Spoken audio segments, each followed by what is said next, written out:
Sejarah perbudakan dunia adalah salah satu aspek kelam perjalanan peradaban manusia.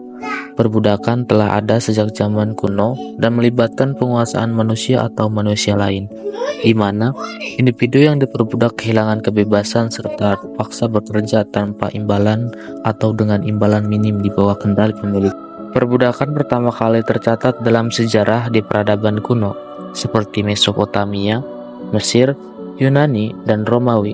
Di Mesopotamia, perbudakan sudah tercatat dalam hukum tertulis, seperti Kode Hammurabi yang artinya budak seringkali berasal dari tahanan perang atau mereka yang terjerat hutang.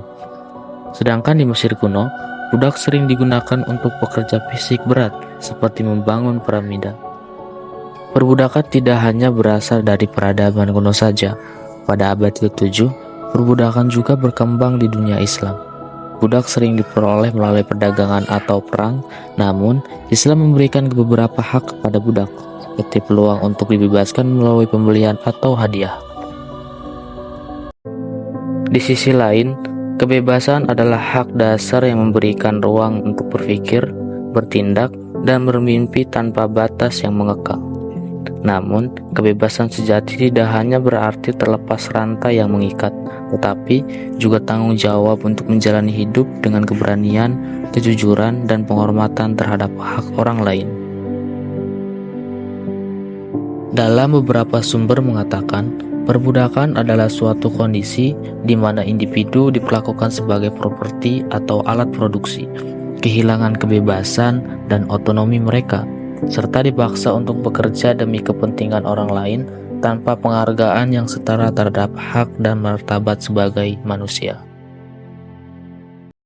Bukti otentik yang saat ini kita bisa lihat adalah pembangunan piramida Mesir yang dibangun selama periode kerajaan lama Mesir sekitar 2580 sampai 2560 sebelum Masehi.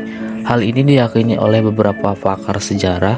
Perbudakan terjadi di zaman itu dengan cara memaksa tawanannya untuk membangun monumen yang sering kita sebut sebagai piramida Mesir. Sistem perbudakan juga terjadi di zaman Tiongkok kuno. Hal ini merupakan bagian dari struktur sosial yang kompleks, di mana budak seringkali dianggap sebagai barang milik dan berada di lapisan terbawah masyarakat. Tidak hanya di Mesir kuno, Romawi, dan Tiongkok, Samudra Atlantik yang terletak di antara Amerika dan Eropa serta Afrika mempunyai sejarah kelam perbudakan, di mana jutaan individu dipaksa meninggalkan tanah kelahiran mereka dan diperlakukan sebagai komoditas dan kehilangan hak asasi mereka demi keuntungan ekonomi. Dengan perjalanan yang panjang, perlawanan terhadap pembebasan perbudakan terjadi. Salah satu pemberontakan budak paling terkenal adalah pemberontakan yang dipimpin oleh Spartacus, seorang gladiator di Kekaisaran Romawi. Ia memimpin ribuan budak dalam perlawanan melawan Romawi. Sejarah perbudakan mencerminkan salah satu bab tergelap dalam sejarah manusia, di mana individu diperbudak dan diperlakukan sebagai properti tanpa hak asasi. Pada abad ke-15 hingga 19, perbudakan mencapai puncaknya dengan perdagangan budak translit yang melibatkan perpindahan paksa jutaan orang Afrika ke Amerika. Dan meskipun perbudakan resmi dihapuskan pada abad ke-19 dan 20, dampaknya masih terasa hingga kini dalam bentuk ketidakadilan rasial, kemiskinan, dan ketimpangan sosial.